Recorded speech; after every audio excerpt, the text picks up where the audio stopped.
Le Grand Matin Sud Radio, 7h-10h, Patrick Roger, Cécile de Ménibus. Il est 9h33 ce matin, la vérité en face, avec notre invité, la GPA et PMA. Quel avenir pour la famille? On en parle avec Céline Revel-Dumas. Bonjour, merci d'être avec nous. Bonjour. Journaliste et auteur de GPA, Le Grand Bluff, aux éditions du Cerf. Oui, parce que c'est l'un des sujets, en fait. Alors, c'est pas le sujet essentiel de la campagne, mais quand même, c'est évoqué ici et là par les différents candidats. Et ça divise, hein? Oui, ça divise, mais globalement, quand même, beaucoup sont contre la GPA. Oui, en général, les politiques sont contre. On le voit, par exemple, Jean-Luc Mélenchon s'est vraiment prononcé contre la GPA. Et Yannick Jadot a essayé un peu de tester son électorat, puisque finalement, il a proposé dans un premier temps une GPA éthique. Et en réalité, devant le tollé que ça a provoqué au sein, ça a généré au sein de son parti, il a été obligé de reculer. Il est revenu sur sa proposition, et c'est vrai qu'il y a un véritable malaise en ce moment qui joue autour de la GPA, parce qu'on en parle de plus en plus. Il y a énormément de couples homosexuels comme hétérosexuels qui partagent leurs expériences de GPA sur les réseaux sociaux, ou dans des livres ou dans des téléfilms, ou dans des téléfilms, sur France Télévisions l'autre jour. Il y a une classe politique qui est quand même assez attachée à la loi qui a été votée, la loi bioéthique, et qui est très claire à ce sujet. La GPA n'est absolument pas éthique, n'est absolument pas morale. Et il y en a certains qui ont tenté de dire que si, ça pouvait être cette gestation effectivement pour autrui. On rappelle ce qu'est quand même la GPA. Il me semble que c'était Elisabeth Badinter qui avait dit qu'il pouvait y avoir une gestation pour autrui éthique. En quelque sorte. Oui, et d'ailleurs c'est intéressant parce qu'elle l'a dit en 2013. À ce moment-là déjà, des couples, il y avait une commission du Sénat qui s'était prononcée pour une GPA prétendument éthique. Or, le problème, c'est qu'aujourd'hui, la définition de la GPA éthique n'est absolument pas la même que ce soit Marc-Olivier Fogiel, par exemple, ou Elisabeth Badinter. Elisabeth Badinter défendait l'idée que la femme ne devait pas être rémunérée pour qu'on soit sûr que son consentement finalement était éclairé. Or, il y a deux problèmes par rapport à ça. C'est que aujourd'hui, la GPA éthique, on parle d'une GPA éthique aux États-Unis où les femmes sont clairement rémunérées, en général entre 20 000 et jusqu'à 50 000 euros. Et puis il y a un autre problème aussi, c'est que quand Elisabeth Badinter s'est prononcée en faveur de cette GPA non rémunérée, elle a pris pour exemple le Royaume-Uni. Or, dès 98, donc bien avant 2013, l'année où elle s'est exprimée, il y avait un rapport de la commission des lois britannique qui expliquait qu'il y avait déjà des rémunérations cachées et qu'il fallait absolument trouver une solution. C'est le rapport Brazier, qui est un rapport tout à fait officiel et qui pointait déjà des dérives en fait dans l'impossibilité de mettre en place une GPA véritablement éthique. Donc je ne sais pas si Elisabeth Badinter... Mais pourquoi? Le problème éthique, c'est lié en fait à la question d'argent, c'est ça? Il y a plusieurs choses. Parce que dans l'histoire, alors certains vous diront, dans l'histoire ça a existé, la GPA. Oui, alors non. Alors là, attention. Non, mais attention. Moi, je vois ce que disent certains chercheurs qui disent oui, ça a existé en fait dans des époques très lointaines. Voilà. Mais alors ça, c'est un des grands bluffs de la GPA. C'est-à-dire que la GPA, c'est très clair. C'est une pratique où l'embryon n'a pas de lien génétique avec la femme qui le porte. Donc elle porte un embryon qui n'a rien à voir avec elle. Avant la GPA, c'était des situations qui étaient des situations d'abandon, de vol d'enfants. On s'accapare l'enfant. On ne peut pas clairement dire qu'au XVIIe siècle, avec le nombre de femmes qui mouraient en couche, on ne pouvait pas dire qu'une femme allait prendre délibérément le risque de mourir pour donner un enfant à quelqu'un d'autre. Ça ne tient absolument pas la route. Par exemple, on dit aussi qu'il y a des GPA à Rome, mais c'est absolument fou. Aujourd'hui, dire qu'il y a des GPA à Rome, ça revient à dire que, je sais pas, il y a eu la bombe nucléaire en Égypte, à l'époque égyptienne. Ça ne veut rien dire du tout. Le problème, c'est que, en général, par exemple, à Rome, un enfant n'était jamais l'enfant d'un couple ni l'enfant d'une femme. L'enfant était toujours l'enfant d'un père et du pater familias, et ça ne pouvait pas être autrement. La mère n'était qu'un instrument, finalement. Mais un instrument, c'est le fait que ce soit la mère qui permettait au père d'être désigné comme père, puisqu'il n'y avait pas d'autre moyen de le désigner. Donc dire qu'il y a des GPA avant l'invention de la technique pure en 85, c'est faux. Je reviens sur la notion de salaire, ou en tout cas d'argent, qui est très hypocrite aujourd'hui, puisqu'on parle de dédommagement, de dons. Enfin, oui, on absolument. essaye de tourner un petit peu autour du pot en disant le côté éthique, c'est juste un dédommagement. Mais on est clair que c'est vraiment des salaires. Oui, en fait, il y a un énorme problème par rapport à ça, par rapport à la définition de la rémunération et par rapport à la définition du dédommagement. En réalité, on le retrouve dans la question de la donneuse d'ovocytes, mais aussi de la mère porteuse, parce qu'il faut rappeler qu'il y a une donneuse d'ovocytes dans la GPA. Qui est aussi payée. Qui est systématiquement payée. Et en réalité, souvent, ce qui est pointé dans les pays soi-disant où la GPA est éthique, mais pour moi ça n'est absolument pas, c'est que justement ces dédommagements de frais cachent une rémunération réelle, et d'ailleurs c'est ce que pointait le rapport dont je parlais tout à l'heure au Royaume-Uni.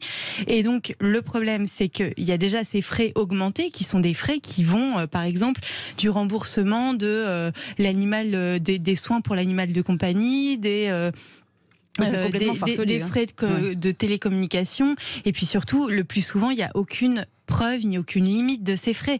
Donc c'est vraiment c'est un brouillard pas possible. Et en plus, ce qu'on ne dit pas, c'est que souvent il y a des rémunérations qui sont en dessous de table, et il y a des condamnations régulières, que ce soit au Royaume-Uni ou au Canada, pour en fait condamner des agences qui ont donné de l'argent sonnant et trébuchant aux mères porteuses pour qu'elles soient motivées à être mères porteuses. Parce que le grand problème, c'est qu'il n'y a jamais assez de mères porteuses pour répondre à la demande.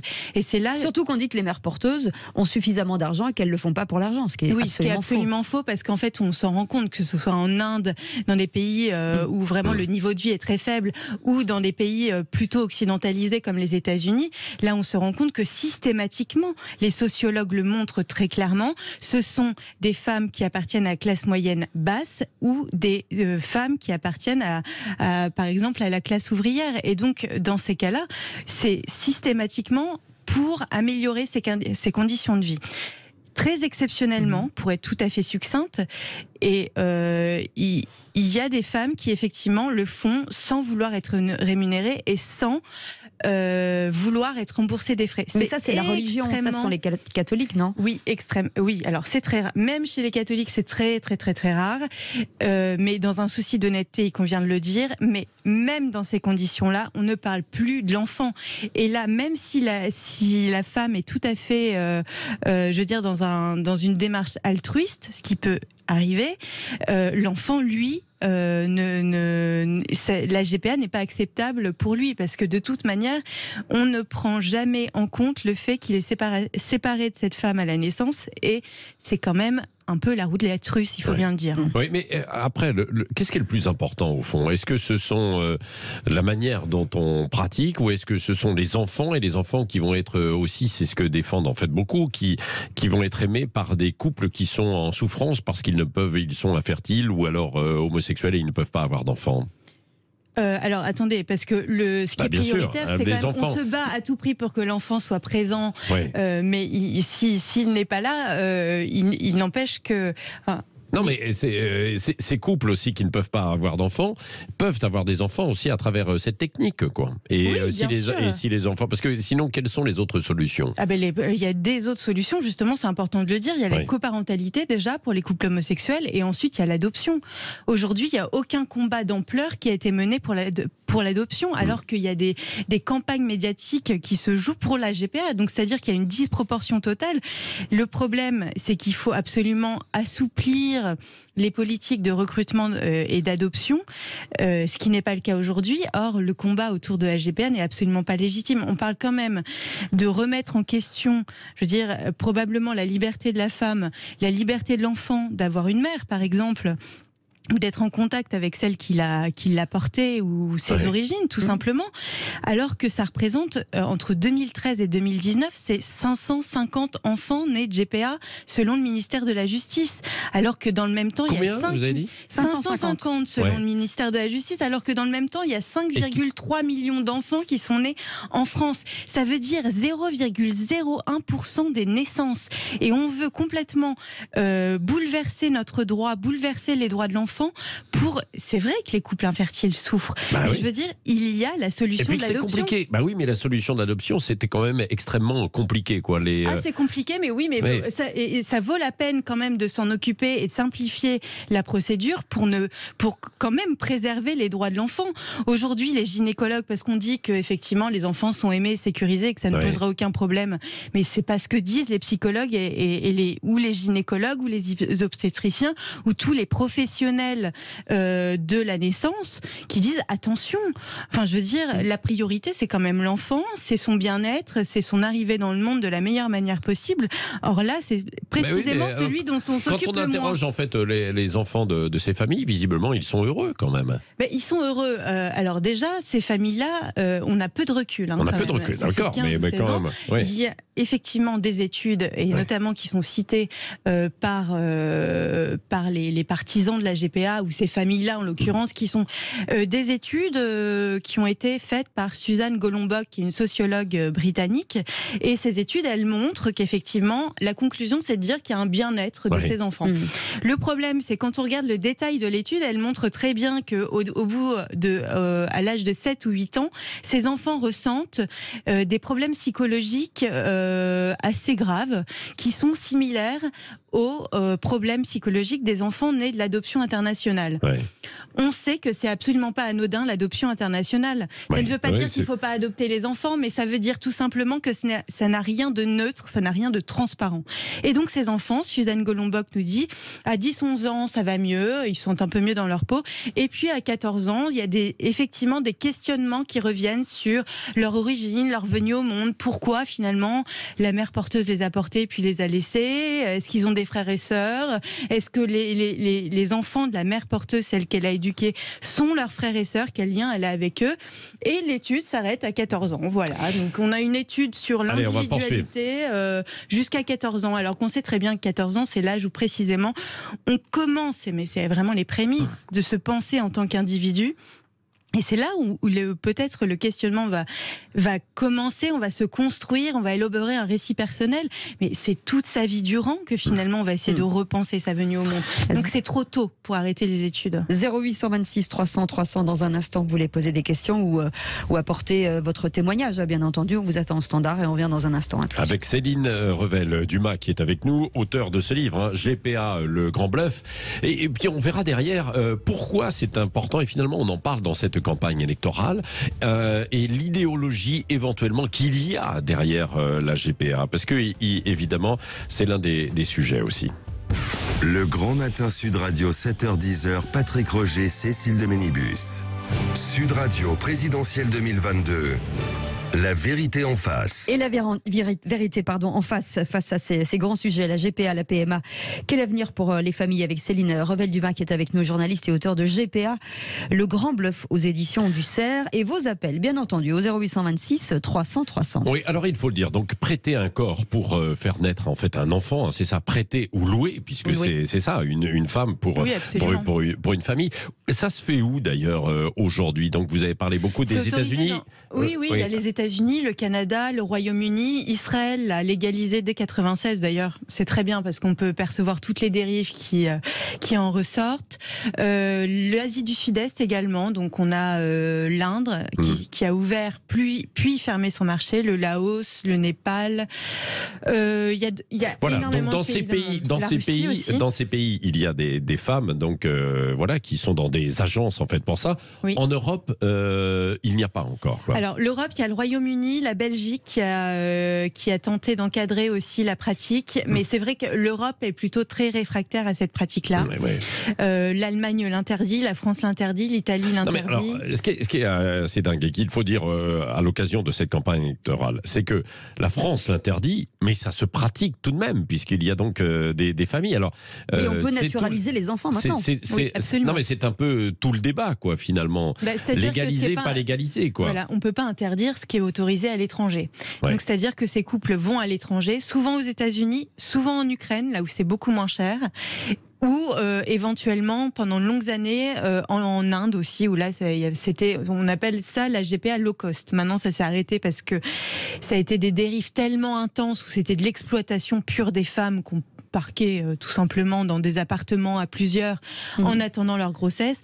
Mais oui, effectivement, les Français vont à l'étranger, aussi au Canada, et rien n'interdit cette pratique, et d'autant que la justice maintenant a plutôt tendance à valider leurs actes et à reconnaître effectivement l'enfant comme l'enfant du couple. C'est ça qui est compliqué, c'est-à-dire que c'est interdit mais on reconnaît les enfants. Ah voilà, alors c'est toute la schizophrénie française, aidée par l'Europe quand même, il faut bien le dire, parce que c'est l'Union européenne, la Cour de justice européenne précisément, qui a obligé la France à trouver une solution de filiation pour ces enfants. Parce que c'est ces enfants qui sont là, il leur faut une identité tout de même. C'est-à-dire qu'effectivement, on ne peut pas les laisser sans protection, mais il n'empêche qu'on aurait très bien pu dire sur un livret d'état civil, très bien, en général, le père est le père. Il n'y a pas de problème sur la paternité.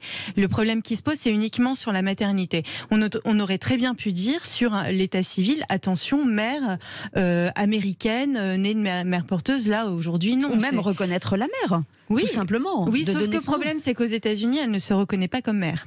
C'est là où il y a un vrai problème. C'est-à-dire que en France, on a l'adage qui fonde notre droit, mater semper certa est, donc la mère est toujours celle qui a accouché, elle est toujours sûre. Aux États-Unis, on a complètement abandonné cet adage, et finalement la mère, c'est celle qui a décidé qu'elle élèverait l'enfant. Tout ça, je souligne quand même la contradiction totale, c'est que souvent les mères porteuses aux États-Unis jugent qu'elles ne sont pas les mères parce qu'elles n'ont pas donné leur ovule. Vous voyez la contradiction, c'est-à-dire que là-bas, la mère, elle est génétique. Il y a deux mères. Il y a celle des ovocytes. Il n'y a plus de mère. Non, mais il devrait y avoir deux mères. La porteuse et celle qui a donné ses ovocytes. Absolument. Est-ce qu'il y a derrière ça, et vous l'avez écrit dans votre livre GPA Le Grand Bluff, une idéologie ? Il y a une idéologie, oui. En fait, le problème, c'est que l'idéologie, elle a plusieurs séquences. D'abord, on peut dire que c'est une idéologie où la parentalité sociale prime avant tout sur toute autre chose, c'est-à-dire que on part du principe que la parentalité est une question de choix et qu'il n'y a plus de lien avec la chair, avec le corps, et que finalement il faut se départir de ce corps encombrant, il faut se départir aussi de ses racines. C'est très lié finalement à l'idéologie woke aujourd'hui qui veut qu'il n'y a plus d'historicité.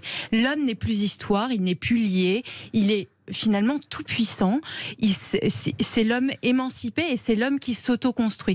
Finalement, et qui fabrique son histoire. Et qui fabrique son histoire et qui, paradoxalement, ne va pas fabriquer son avenir.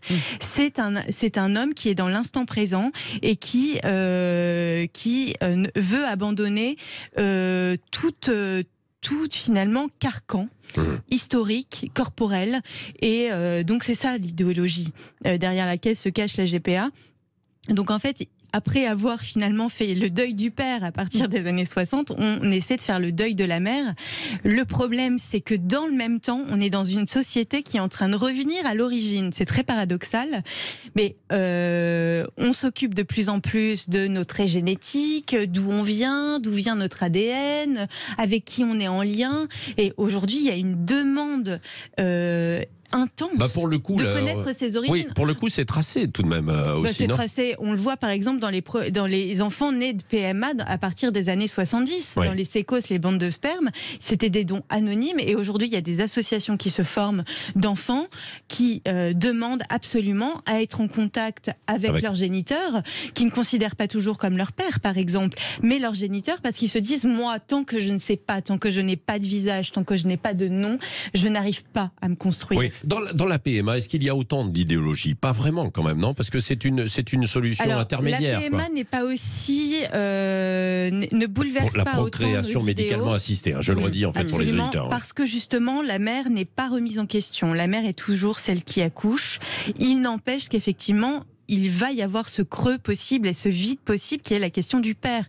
Et c'est pas anodin.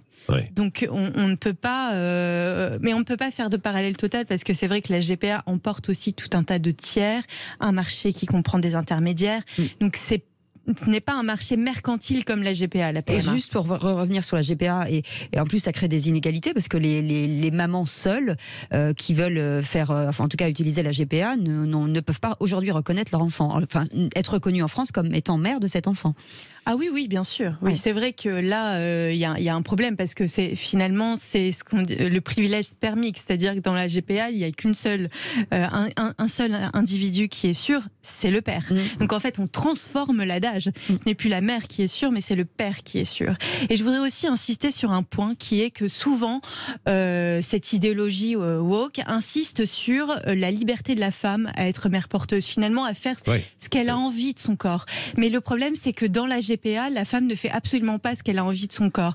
À partir du moment où elle signe un contrat, alors très bien, elle est consentante pour le signer, mais après, elle est soumise à tout un tas d'impératifs qui fait qu'elle n'est plus libre de son propre corps. On le voit en Israël, il y a une étude qui a été faite par la sociologue Eti Semana qui est passionnante et elle explique que dès lors que les femmes sont enceintes, les parents d'intention sont presque de manière irrationnelle très intrusifs. Donc, d'ailleurs, on l'a vu dans le téléfilm qui est passé la semaine dernière sur France 2, c'est-à-dire ils vont s'inquiéter de ses relations sexuelles, de ce qu'elle mange, si elle voyage, ils n'ont pas envie qu'elle voyage, ils n'ont pas envie qu'elle fasse du vélo, ils n'ont pas envie, en Ukraine par exemple, on a vu, elle n'a pas le droit de se teindre les cheveux, si ses enfants ont un rhume, mieux vaut qu'elle ne s'approche pas de... Vous vous rendez compte ? Enfin, je veux dire, on entre dans un espèce de système... Dans une prison, en fait. C'est une prison, c'est-à-dire que pendant 9 mois, son corps ne lui appartient plus. Pour l'instant, donc, il n'y a pas de candidat qui... très favorable en fait à la GPA dans cette présidentielle. C'est-à-dire que ça se joue sous le manteau. Ça se joue sous le manteau dans le sens où il y a des députés qui s'expriment comme ça, Elisabeth Moreno par exemple, il y a des réseaux d'influence Il y a des réseaux d'influence là, mais qui sont très actifs et très profonds et qui se jouent. C'est pour ça je vous remercie de m'inviter parce qu'il faut absolument avoir une parole contradictoire. Merci Céline Revel-Dumas, auteure de GPA, Le Grand Bluff aux éditions du Cerf. C'était sorti déjà il y a quelques mois et c'est toujours évidemment d'actualité.